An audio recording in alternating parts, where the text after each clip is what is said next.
پہلے زمانے سے بات چلی آ رہی ہے کہ اللہ تعالیٰ کا دین جس کے زندگی میں ہوگا اللہ تعالیٰ اس کو دنیا میں اور آخرت میں کامیاب کرے گا. تو پہلے بات سمجھ میں نہیں آتی تھی ان کو، کہ پہلے تو یہ سمجھ میں آتا تھا کہ دنیا ہوگی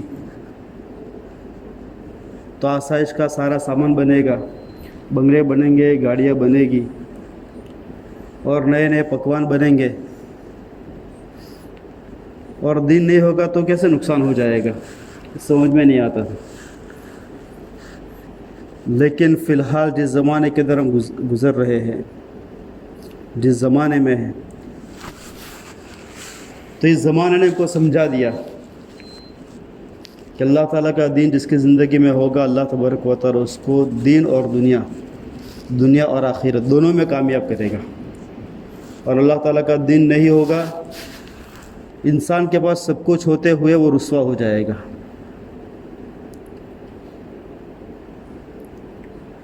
پورے رمضان کے مہینے میں مولانا سجاد نعمانی صاحب کے بیان جاتے تھے رات کو 10:45 سے 11:45 تک. آخر کے عشرے میں اور بھی زیادہ لمبے ہوتے تھے. اس مرتبہ مولانا سجاد نعمانی صاحب جس زمانے کے سب سے بڑے مفکر ہے ملت اسلامیہ کے لیے، اس رمضان کے جو ان کے بیانات تھے وہ سب سے زیادہ ہارڈ بیان تھے، جو سر علم والوں کے بھی سمجھ میں نہیں آنے والے تھے، اوپر سے جانے والے بیان تھے، ہارڈ اور ایک دم سٹرونگ بیان تھے. یعنی امت مسلمہ کو جھنجھوڑنے والے بیان تھے، خوب دھمکائے امت مسلمہ کو. ان کے جتنے بیانات ہوئے تو اس کا جو خلاصہ تھا، جو اس کا تارن تھا وہ یہ تھا کہ فی الحال جو ہم گزر رہے ہیں جس زندگی میں، یہ اللہ تعالیٰ کی جانب سے فلٹریشن کا زمانہ ہے، چھٹائی کا زمانہ ہے. اللہ تبارک و تعالیٰ امت مسلمہ کو جھانچ رہا ہے، پرکھ رہا ہے کہ تم میں سے پکا کون ہے. خلاصہ یہ تھا. اور حضرت نے فرمایا کہ جس کے اندر ذرا برابر بھی خیر ہوگی اللہ تبارک و تعالیٰ اس کے سارے فتنوں میں اور سارے حالات میں اس کی حفاظت فرمائے گا، اور جس کے اندر خیر نہیں ہوگی اللہ تبارک و تعالیٰ اس کی کسی صورت میں حفاظت نہیں فرمائے گا. یہ چھٹائی کا زمانہ ہے. اور خیر کیا ہے؟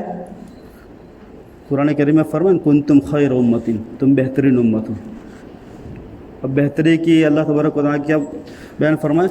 اخرجت للناس، تمہیں لوگوں کے لیے نکالا گیا ہے. یعنی تم سے کسی کو بھی خیر پہنچے گی، کسی کو بھی نفع پہنچے گا، تم سے کسی کو نقصان نہیں پہنچے گا. ایک خیر امت ہے جس سے دوسرے کو فائدہ تو پہنچے گا لیکن نقصان نہیں پہنچے گا. جو فائدہ پہنچانے والے وہ خیر ہے، جو نقصان پہنچانے والے کسی صورت کے اندر بھی یہ سارے کے سارے خیر امت سے باہر ہیں. اور اللہ تعالیٰ نے حفاظت کی ذمہ داری تو قرآن کریم میں لی نا، انا نحن نزلنا الذکر و انا لہ لحافظون. آج تک ہم خالی نہیں سنا تھا کہ یہ آیت خالی قرآن کریم کے لیے، خالی قرآن کریم کے لیے نہیں ہے، آیت تو عام ہے. اللہ تعالیٰ قرآن کی بھی حفاظت فرمائے گا، اللہ تعالیٰ اپنے دین کی بھی حفاظت فرمائے گا. اب اللہ تعالیٰ کی ذمہ داری قرآن کی حفاظت فرمائے گا، اپنے دین کی حفاظت فرمائے گا. اب کوئی ایسا کہے کہ بھائی فلانے گھر کو توڑ دینا ہے اور فلانے کو باقی رکھنا ہے، تو جو ٹوٹے گا اس میں سب کچھ ٹوٹ جائے گا. وہ گھر کی دیوار بھی ٹوٹے گی، اس کا چھت بھی ٹوٹے گا، اس کے الماری بھی ٹوٹے گی، سب کچھ ٹوٹے گا اس کا. اور جس کی حفاظت کرنی ہے، جس کو باقی رکھنا ہے، وہ خالی گھر یعنی کہ دیواریں باقی نہیں رہے گی، اس میں جو کچھ ہے سارے کی ساری چیز باقی رہے گی. وہ گھر بھی باقی رہے گا، اس کی دیوار باقی رہے گی، اس کی چھت باقی رہے گی، ہے نا، اس کی چھاجری باقی رہے گی، اس کی شیلف باقی رہے گی، اس کا کچن باقی رہے گا، اس میں رہنے والا سامان باقی، سارا باقی رہے گا. تو اللہ تعالیٰ نے فرمایا کہ ہم حفاظت فرمائیں گے اپنے قرآن کے، اپنے دین کی. تو اللہ تعالیٰ قرآن کی حفاظت یعنی ایسا نہیں ہے کہ سب کچھ ختم ہو جائے گا اور تاقچے میں قرآن باقی رہ جائے گا، ایسا نہیں ہے. جس شخص کا تعلق بھی قرآن کے ساتھ ہوگا، جیسے جس چیز کا بھی تعلق فلانے گھر کے ساتھ تھا وہ ساری کی ساری محفوظ رہ گئی، اسی طریقے سے جس کا تعلق بھی قرآن کے ساتھ ہوگا اللہ تعالیٰ اس کی حفاظت فرمائے گا، وہ چیز بچے گی جس کا بھی تعلق ہوگا. قرآن تو مبارک کتاب ہے. آپ دیکھ لیجئے قرآن کا تعلق جس کے ساتھ بھی جڑا نا اللہ نے اس کو بابرکت کر دیا.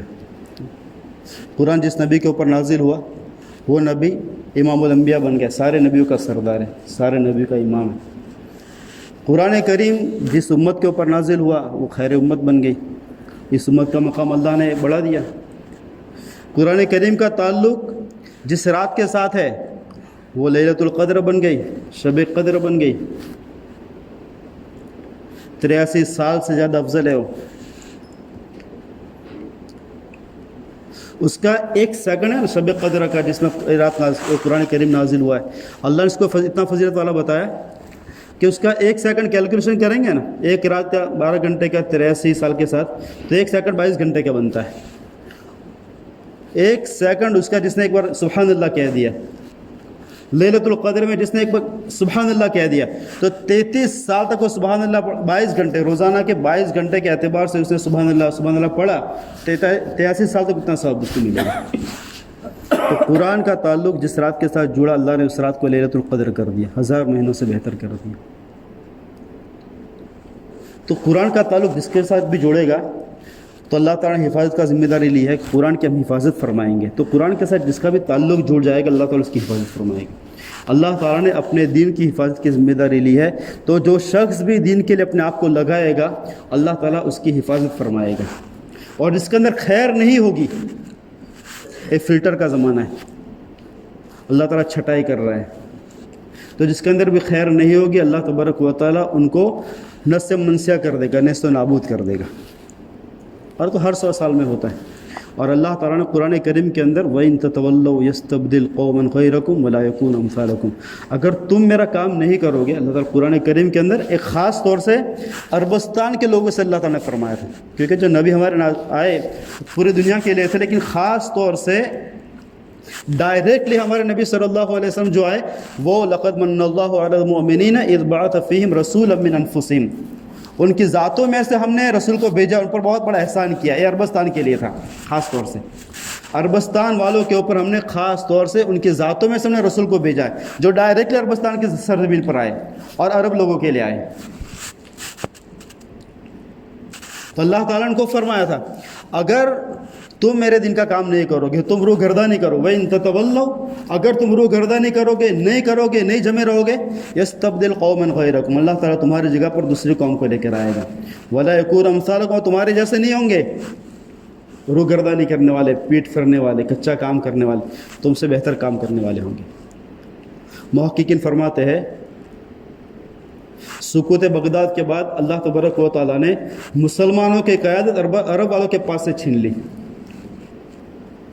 1000 سال تک جو مسلمانوں کی قیادت, عالم اسلام کی قیادت عرب والوں کے پاس تھی, عربستان کے پاس تھی.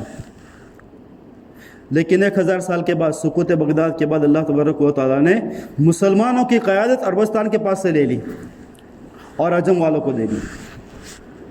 اس لیے 1000 سال کے بعد جتنے مجددین آئے 100 سال کے وہ سارے کے سارے ہندوستان کی سرزمین پر آئے.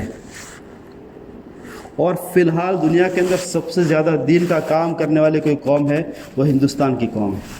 سب سے زیادہ مدارس چلانے والے, سب سے زیادہ مفتی پیدا کرنے والے, سب سے زیادہ مفسر پیدا کرنے والے, سب سے زیادہ دین کے خاطر اپنے جان مال اور وقت قربانی دینے والے ہندوستان کے لوگ ہیں. اور ہندوستان کے لوگوں سے بھی یہی ہے وَإِن تَتَوَلَّوْا يَسْتَبْدِلْ قَوْمًا, اگر تم نہیں کرو گے تو اللہ دوسرے قوموں کو کھڑا کر دے گا. اور فی الحال جو رونے کا وقت ہے وہ یہ ہے کہ ہماری مومن قوم ہے نا, بناسکانٹھا میں اور سابرکانٹھا میں, اعمال کے اعتبار سے اتنی خطرناک تنزل اس کے اندر پائی جاتی ہے کہ حالات کو دیکھ کر رونا آتا ہے. اعمال کے اعتبار سے بہت زیادہ یہ ادھوگتی کے اندر ہے, تنزلی کے اندر ہے. اور اللہ تبارک و تعالیٰ جو مومن قوم کے پاس پہلے دین تھا, جو اس کے اندر کڑن تھی, جو اس کے اندر فکر تھی, وہ سارے کے سب دوسری قوموں کے اندر جا رہی ہے.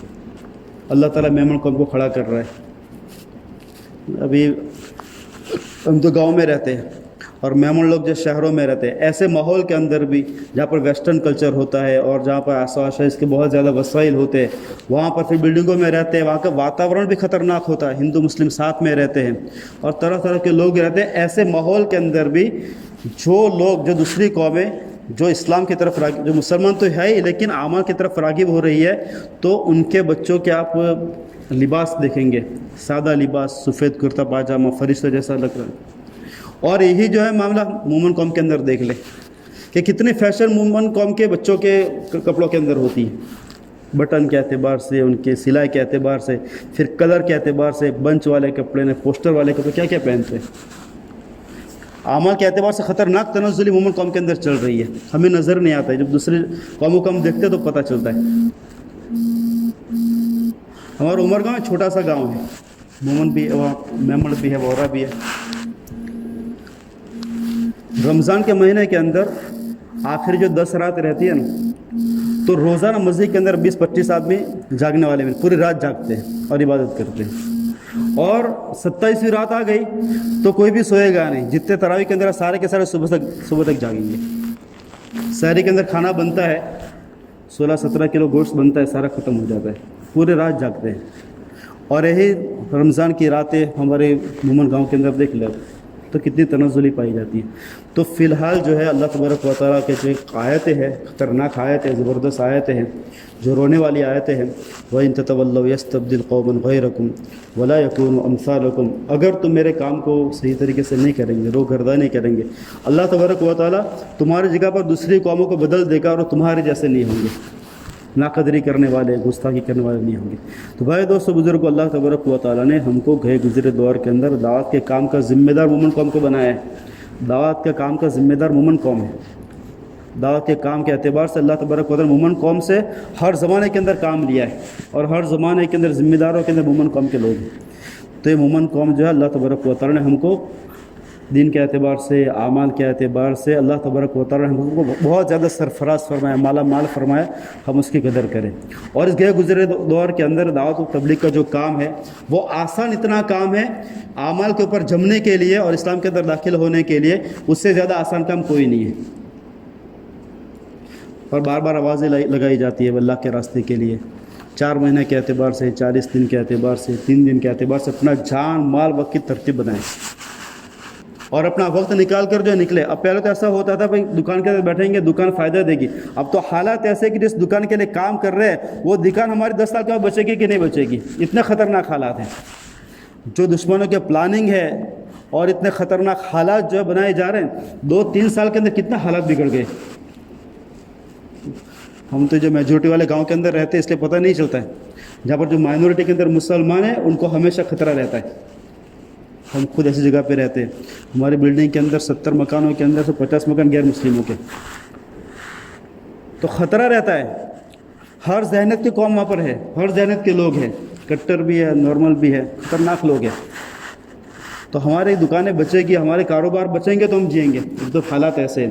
لہٰذا بھائی دوستوں بزرگوں، وقت ایسا ہے، چھٹائی کا وقت ہے۔ مولانا سجاد نعمانی صاحب کے جو بیانات تھے اتنے زبردست بیانات تھے، رلا دینے والے بیانات تھے، اپنے آپ کو دین کی طرف راغب کرنے والے، اللہ تعالیٰ کے ساتھ رشتہ جوڑنے والے بیانات۔ یہ جتنے بھی حالات ہیں وہ سارے کے سارے اللہ تعالیٰ کے ساتھ تعلقات کے چھٹنے کی وجہ سے، ہمارا تعلقات، ہمارا کنیکشن اللہ کے ساتھ چھٹ گیا، سارے حالات ہم پر ہیں۔ اللہ نے آج تک ہم کو ڈھیل دی تھی، 50 سال تک ڈھیل دیا ہم کو اللہ تبارک و تعالیٰ۔ اب 10 مرتبہ کسی کو بلایا جائے، آؤ میرے گھر کی طرف، آؤ نماز کی طرف، آؤ میرے گھر کی طرف، آؤ میرے نماز کی طرف، اور پھر بھی اگر کوئی نہیں آئے، اگر انسان ہوگا تو ایک بار وہ بولنا بند کر دے گا، تیرے ساتھ کوئی تعلق نہیں رکھوں گا میں تو یہ 2 مرتبہ دعوت دی، تو میرے گھر پہ نہیں آیا۔ اگر انسان ہوگا 2 بار میں دعوت دینے پر نہیں آئے گا آدمی، تو اس سے بولنا بند کر دے گا، تو قطع تعلق کر دے گا۔ اللہ تبارک و تعالیٰ نے 50 سال تک جو ڈھیل دی ہم کو، آؤ میرے گھر کی طرف، آؤ نماز کی طرف، آؤ میرے گھر کی طرف۔ 10 مرتبہ دن میں روزانہ اللہ بلاتا ہے اور مسلمان نہیں آتا ہے، تو پھر اذان کس کام کی ہے؟ اس اذان کو بند کر دینا چاہیے۔ تو اللہ تبارک و تعالیٰ نے حالات کو کھڑا کر دیا، آوازیں اٹھ رہی ہیں، اذان بند ہونی چاہیے۔ قرآن اور حدیث جو پکار کر کہہ رہے ہیں تمہارے اندر شرم و حیا ہونی چاہیے، شرم و حیا ہونی چاہیے۔ شرم و حیا کی طرف نہیں آ رہے لوگ، حالات کھڑے ہو گئے، حجاب نہیں ہونا چاہیے۔ اور ہائی کورٹ نے فیصلہ دیا